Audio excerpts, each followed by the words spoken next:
Hola humanas y humanos, mi nombre es Daniel González Stier. Esta es una clase preparada especialmente para el CBC y vamos a hablar un poco de la historia de la Constitución. La historia de la Constitución antes de ser sancionada y la historia de la Constitución después de ser sancionada, especialmente atendiendo a cuáles fueron los movimientos y las influencias políticas de los distintos momentos de la historia de la República Argentina y los distintos procesos de reforma por los que pasó la Constitución, acompañando justamente a estos movimientos históricos y políticos. Para charlar un poco sobre esta evolución histórica de la Constitución Nacional, voy a recurrir a dos textos que ustedes tienen para leer que corresponden a dos grandes maestros del derecho constitucional argentino que son Vidar Campos y Gargarella. Voy a empezar por el de Vidar Campos, que es una referencia especialmente a lo que es la Constitución antes de su creación, o sea, de los procesos históricos y políticos que llevaron a la creación de la Constitución Nacional, y al texto de Gargarella en lo que tiene que ver con las reformas posteriores de la Constitución Nacional. Para esto, Vidar Campos estableció un límite histórico inicial en la Revolución de Mayo de 1810 y desde ahí voy a partir para hacer una especie de resumen de lo que ha ocurrido en lo que ahora es el territorio de la República Argentina, en ese momento era el Virreinato del Río de la Plata, desde 1810 hasta 1853, 1860 en realidad, que es cuando se concluye el proceso constitucional de creación de la República Argentina.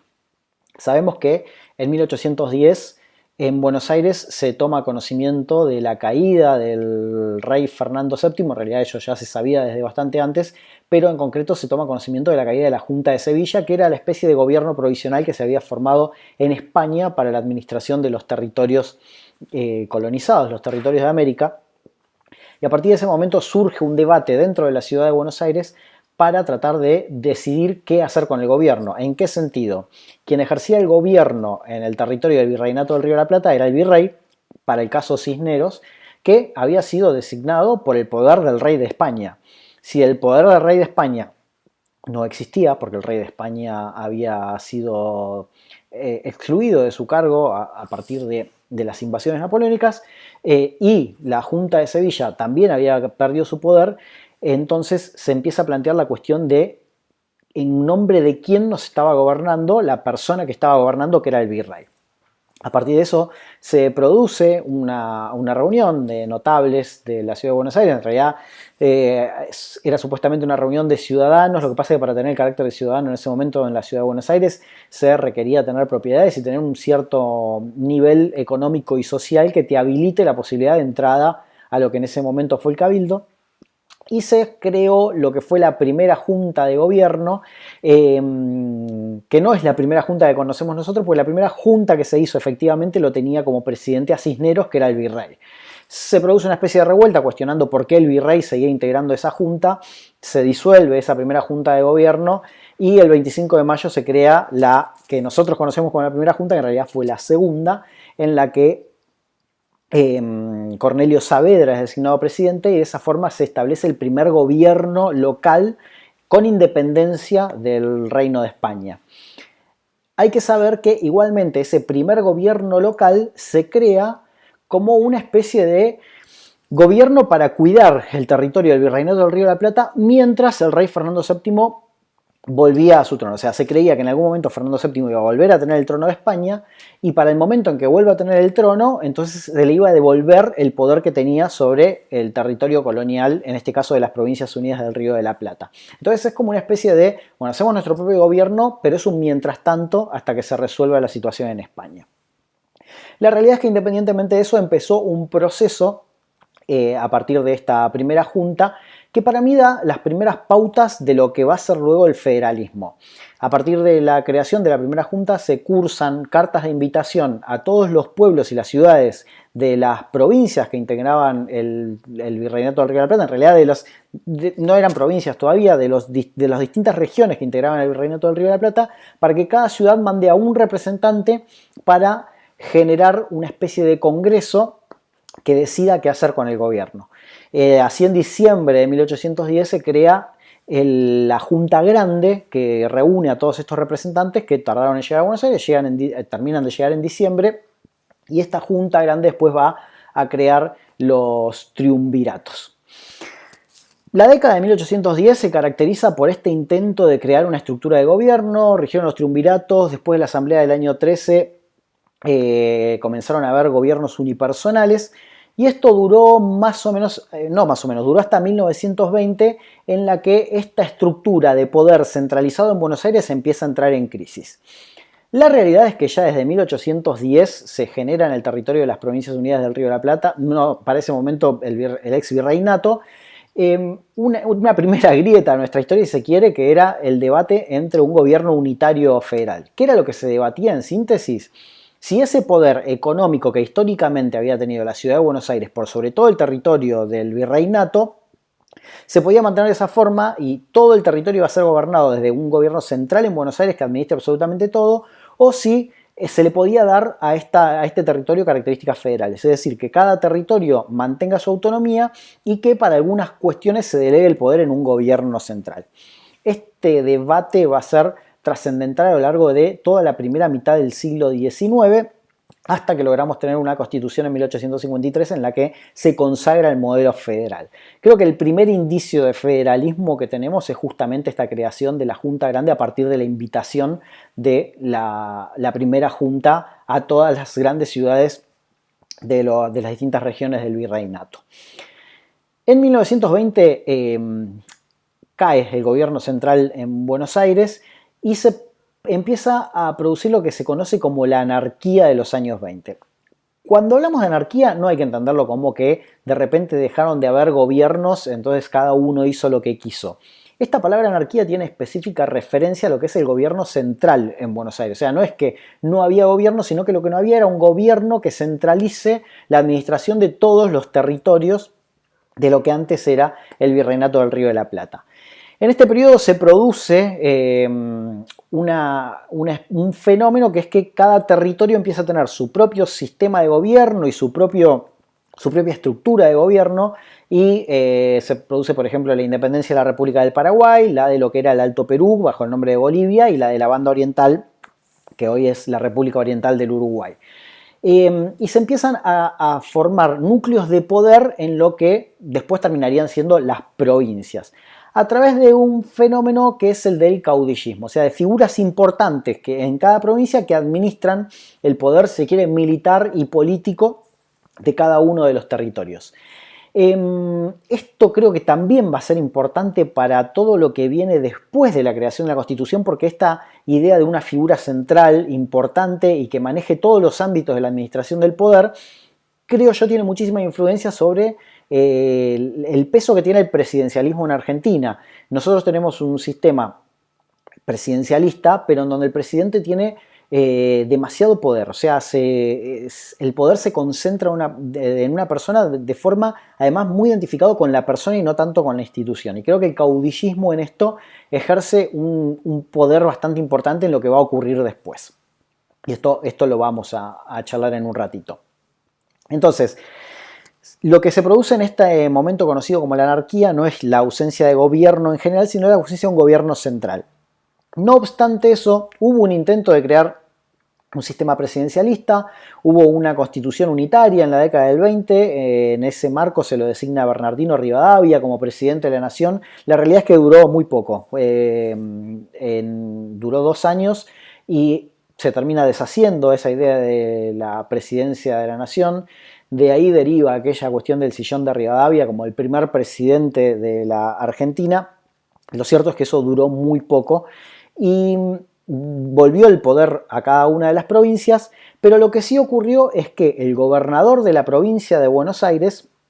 ejercía algunas funciones que hoy en día son las que se le atribuyen al gobierno central o al Poder Ejecutivo Nacional, como son las relaciones internacionales, el control de la navegación de los ríos, fundamentalmente el Uruguay y el Paraná, el control de las fuerzas militares. Entonces, eso estaba concentrado en el gobierno de la provincia de Buenos Aires, que a partir de la década del 30 es ejercido por la figura de Rosas. Rosas fue siempre una figura polémica, a mí me gusta decir que era el más unitario de los federales o el más federal de los unitarios, hay gente que no le va a caer simpático esto que estoy diciendo, pero lo cierto es que este poder de las relaciones internacionales y del control de la navegación estaba concentrado en Rosas. Y esto ocurrió así hasta el año 1852, Rosas como una especie de gesto de compañerismo, si se quiere, con los gobernadores de las provincias o con los caudillos de las provincias, solía poner a disposición esa administración central hasta que en el año 1850, todos le decían que no, históricamente decían no, Rosas, quédate vos con la administración, hasta que en el año 52 se produce lo que se conoce como el pronunciamiento de Urquiza. Urquiza le dice, ok, acepto tu renuncia, me quiero hacer cargo yo. Ahí se empieza a armar un lío. Se enfrenta el ejército de la provincia de Buenos Aires con el ejército de las demás provincias en lo que fue la batalla de Caseros, y la batalla de Caseros la ganan los ejércitos de las provincias. A partir de eso se conforma una especie de convención constituyente en la provincia de Santa Fe al año siguiente. Lo cierto es que en 1853 tenemos constitución, pero también es cierto que la provincia de Buenos Aires quedó afuera de esa constitución, más allá de que se había comprometido en lo que fue el Pacto de San Nicolás a formar parte de eso, después no lo terminó ratificando. Entonces la primera constitución, la de 1853, nuclea a todas las provincias menos a Buenos Aires, que un año después va a dictar su propia constitución y se va a mantener por fuera de la Confederación hasta que se produce la batalla de Cepeda en 1860, que termina anexando a la provincia de Buenos Aires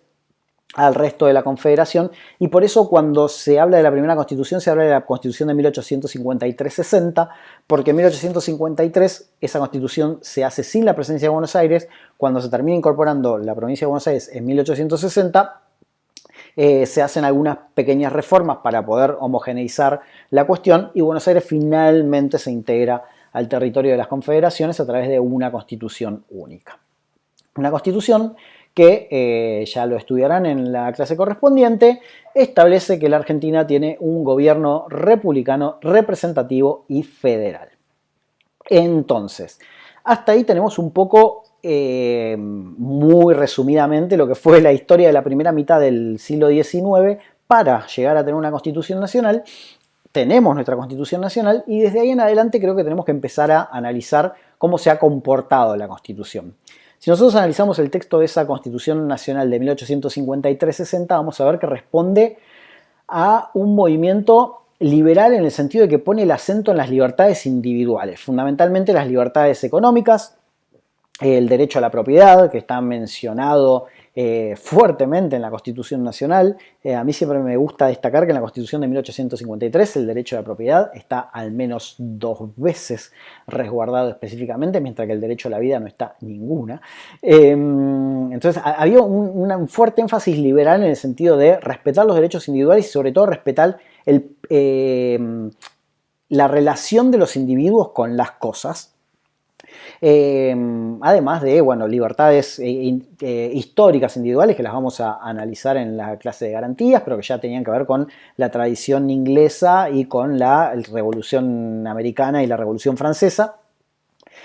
Pero lo cierto es que el acento estaba puesto en el individuo, o sea, el acento estaba puesto en todo aquello que el Estado no tiene que hacer. El Estado no puede interferir en las libertades individuales. Esto se nota particularmente en los artículos 14, 16, 17, 18 y 19 de la Constitución Nacional. Ahora bien, esta cuestión del liberalismo también va acompañada por una necesidad que en ese momento tenía lo que hoy en día es la República Argentina, que es la de poblar territorios vacíos. Lo cierto es que la República Argentina tiene una extensión muy grande y para ese momento tenía muy pocos habitantes y muy poca mano de obra calificada. Entonces, si ustedes leen la Constitución, fundamentalmente esto se nota en el preámbulo y en el artículo 20, hay una invitación abierta a recibir inmigrantes. ¿Por qué? Porque se necesitaba que venga gente a trabajar la extensa tierra que tenía la República Argentina. De ahí viene, o sea, los orígenes de nuestra Constitución tienen que ver justamente con eso. Si ustedes ven, el preámbulo habla de todo aquel que quiera habitar el territorio de la nación argentina, habla de que los extranjeros tienen exactamente el artículo 20, esto de lo que los extranjeros tienen exactamente los mismos derechos que los nacionales, o sea, lo que habla de un país absolutamente abierto a la inmigración. Ahora bien, después de que se sancione la Constitución, empieza un proceso político que si ustedes lo leen del texto de Gargarella va a hacer mucha referencia a Alberdi, y habla de una necesidad de fortalecer las instituciones políticas, dejando un poco al pueblo de lado en la toma de decisiones. ¿Por qué? Porque esto tenía que ver, según Alberdi, con un fortalecimiento de las instituciones y de la independencia de la región latinoamericana en general, obviamente de Argentina en particular, apuntando a estabilizar la región, ¿sí? Por todos los problemas políticos que la región había tenido, no solamente como consecuencia del colonialismo, sino de las luchas internas que había habido durante todo el siglo XIX. Esto generó, fundamentalmente a partir de los límites electorales, no cualquiera podía votar, y además del fraude electoral, que se creó una especie de élite política dentro de la República Argentina, que estaba muy identificada con una élite económica. O sea, la toma de decisiones y las decisiones que se tomaban eran por parte de lo que podríamos llamar la oligarquía, y obviamente en favor de esa oligarquía. Entonces había una distancia muy grande entre el gobierno y el pueblo. Sobre fines del siglo XIX y más fundamentalmente en las primeras décadas del siglo XX, esas diferencias entre el pueblo y el gobierno se empiezan a notar porque junto con la inmigración europea empiezan a llegar al territorio latinoamericano, a Argentina en particular, ideas del socialismo y del anarquismo que empiezan a generar en la clase obrera justamente una conciencia de clase y una conciencia de que había una minoría privilegiada que estaba dictando normas que oprimían en cierta forma a las mayorías, la mayoría trabajadora, la mayoría que era la que ponía la mano de obra. Esto produce ciertas tensiones dentro del sistema político argentino y se termina traduciendo en 1912 con la sanción de la ley Sáenz-Peña en lo que se conoció como el voto universal, secreto y obligatorio, que sabemos que no es tan universal porque dejaba afuera del sistema a las mujeres, ni más ni menos, que no pudieron votar sino hasta ya mediados del siglo XX. Entonces, con la sanción de la ley Sáenz-Peña y la democratización, si se quiere, del voto, dejando a salvo esta cuestión de que las mujeres quedaban por fuera de la posibilidad de votar, aquella clase dirigente elitista empieza a quedar a un lado porque obviamente la mayoría popular empieza a elegir gobiernos que lo identifiquen más. En ese momento el pueblo se sintió más identificado con lo que era un partido nuevo para entonces, que fue la Unión Cívica Radical, y así en 1916 Hipólito Yrigoyen asume como el primer gobierno después de elecciones transparentes que eran secretas y obligatorias. No voy a usar la palabra universal justamente porque las mujeres quedaban fuera de eso. Justamente a partir de esa década de 1910, en el resto de América y del mundo empieza a haber un auge de los derechos sociales, o sea, esos derechos que reclamaba la clase obrera oprimida, y se produce en 1810 la Revolución Mexicana, que se traduce en la Constitución Social Mexicana de 1917. Se produce también en 1917 la Revolución Rusa, la Revolución Bolchevique. En 1919 Alemania tiene la Constitución de Weimar, que son todas constituciones que empiezan a receptar lo que se conoce como derechos sociales. Estos derechos sociales ya no tienen que ver con lo que el Estado no tiene que hacer, o sea, aunque el Estado no se meta con el individuo, sino que le empiezan a dar un rol activo al Estado en relación con la protección de ciertos sectores de la sociedad. Tienen que ver fundamentalmente con el rol social del Estado, la salud, la educación, la seguridad social, las pensiones, las jubilaciones, o sea, todos estos derechos que hoy en día los tenemos reflejados en nuestra Constitución, el artículo 14 bis, empiezan a gestarse a partir de la Revolución Mexicana de 1810 en diferentes constituciones, 1910, perdón, en diferentes constituciones de distintos lugares del mundo. México, en la Revolución Rusa, la Constitución Alemana, después en España y así sucesivamente sobre todo el territorio latinoamericano. Este movimiento que empieza a gestarse fundamentalmente a través del socialismo, hay que nombrar la figura de Palacios, por ejemplo, en Argentina, demoró bastante en lograr tener una traducción normativa en la Constitución Nacional. Recordemos que En 1930 se produce el primer golpe de Estado del siglo XX en Argentina, que derroca el gobierno de Irigoyen, instaura un gobierno particularmente violento, lo que se conoce como la década infame, y que intenta restablecer algunos valores de aquella élite que había perdido el poder ya en la década del 10. Y con la llegada a casi del gobierno de Juan Domingo Perón es que retoman protagonismo la clase obrera, y se logra en 1949 una reforma de la Constitución casi integral hacia una visión más social del Estado. O sea, el Estado como mecanismo para garantizar los derechos sociales, ya no solamente obligado a no intervenir en los derechos individuales, sino obligado a intervenir para evitar desigualdades, o sea, para reducir desigualdades entre aquella élite histórica y la clase obrera. Lo cierto es que el gobierno de Perón fue derrocado en 1955, en aquel proceso iniciado con el bombardeo sobre la Plaza de Mayo por los aviones de la Marina, y después lo que el propio golpe de Estado se autodenominó la Revolución Libertadora. En el año 1957 se deja sin efecto la Constitución que había sancionado el gobierno peronista en 1949 a través del proceso de reforma que tiene previsto la Constitución, y se restablece aquella Constitución original de 1853. O sea,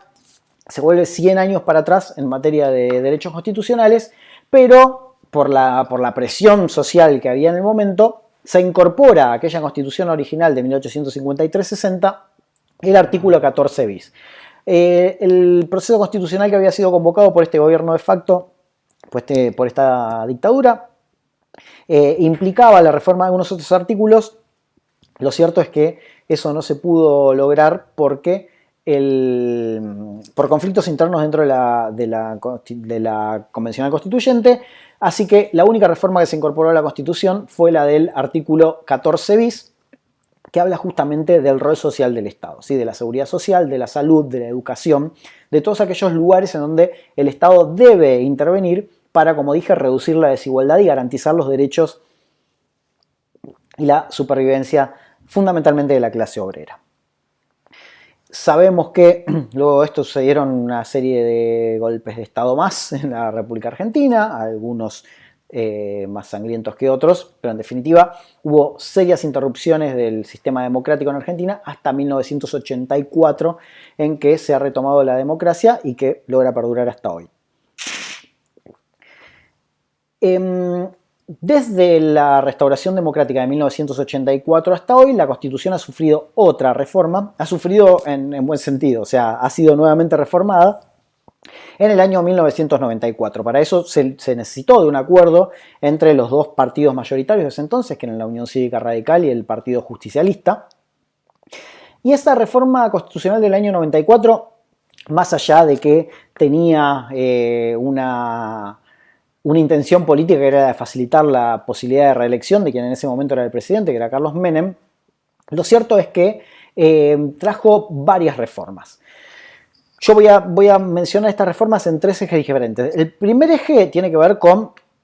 el daño que le produjo a la institucionalidad de la República Argentina la dictadura y el refuerzo de la democracia dentro de la Constitución. Yo creo que esto se nota particularmente dentro del artículo 36, que de nuestra actual Constitución, o sea, posterior a la reforma, que habla de la vigencia de la Constitución aun cuando la democracia fuese interrumpida por actos de poder. Ese es el primer eje. Además, el refuerzo de los partidos políticos, la participación popular a través de la consulta popular, la iniciativa popular, también la posibilidad del pueblo de proponer proyectos de ley. Hay un segundo eje que tiene que ver con lo que se llaman derechos de tercera generación. Ahora voy a hablar muy brevemente de las generaciones de derechos, que son el derecho básicamente lo que se conoce como de incidencia colectiva, derecho al medio ambiente, derechos de los consumidores, o sea, derechos difusos que nos corresponden a cada uno de los individuos por el simple hecho de ser tales. Y hay un tercer eje que me parece sumamente importante y lo es para nuestra materia, porque se llama Derechos Humanos y Derecho Constitucional, que es la incorporación de una serie de tratados internacionales sobre derechos humanos con la misma jerarquía que la Constitución Nacional. Esto lo vamos a trabajar particularmente en la segunda parte de la materia, cuando hablemos más profundamente de derechos humanos, pero lo cierto es que el sistema internacional de derechos humanos cobra un rol protagónico dentro de la Constitución de la República Argentina y esto va a ser particularmente influyente sobre el sistema de derechos desde el año 1994 hasta la actualidad y sigue en desarrollo. Me queda hablar muy brevemente de esta cuestión, les mencioné los derechos de tercera generación. Hay algunas corrientes doctrinarias que dividen a los derechos en generaciones de derechos y en nuestra Constitución se pueden observar 3 generaciones que las fui mencionando a lo largo del video. La primera generación de derechos tiene que ver con las libertades individuales, con el liberalismo político y económico del siglo XIX, que se traduce en la propia génesis, en la creación de la Constitución en 1853-60. Son estos derechos que, como les digo, lo que hacen es impedirle al Estado que interfiera en las libertades individuales. La segunda generación de derechos son los derechos sociales, que son aquellos que ya no le dicen al Estado lo que no tiene que hacer, sino que le imponen la obligación de hacer cosas para ¿qué? Para facilitar la inserción social de las clases oprimidas y para reducir la desigualdad en pos de intentar garantizar la igualdad. Esa sería la segunda generación de derechos, o sea, la primera es derechos individuales, la segunda es derechos sociales y la tercera es esta generación de derechos que son de incidencia colectiva, o sea, que influyen sobre cada ser, sobre cada individuo, pero que nos atañen a todos al mismo tiempo. ¿Por qué digo a todos al mismo tiempo? Porque por ahí los derechos sociales, más allá de que todos somos beneficiarios, favorecen más a un sector de la población que a otro. En cambio, los derechos de incidencia colectiva son igualmente nos afectan igualmente a todos, afectan en buen sentido. ¿Por qué? Porque todos somos consumidores o consumidoras, porque el medio ambiente es el ámbito en el que todos desarrollamos nuestra vida, todos y todas. Entonces, esta sería la tercera generación de derechos. Hay quienes hablan de una cuarta generación de derechos ya que no estaría receptada en nuestra Constitución Nacional, que tiene que ver, por ejemplo, con nuestro desarrollo como individuos en la vida digital, nuestras identidades online y la protección de nuestros derechos a partir de lo que hacemos y dejamos de hacer en Internet. Eso deberá quedar para una próxima reforma constitucional, pero sepan que se discute sobre estas cuestiones y que es necesario discutirlas además porque hoy por hoy nuestra vida pasa en gran medida por nuestra identidad digital. Con esto entonces, perdón por la extensión, quedaría concluido un resumen de la historia anterior y posterior a la Constitución Nacional y de las generaciones de derechos. Muchas gracias por su atención, espero que nos veamos en algún otro video y lean el material que seguramente va a ser muchísimo más útil que escucharme a mí. Les saludo con fraternidad. Hasta pronto, humanas y humanos.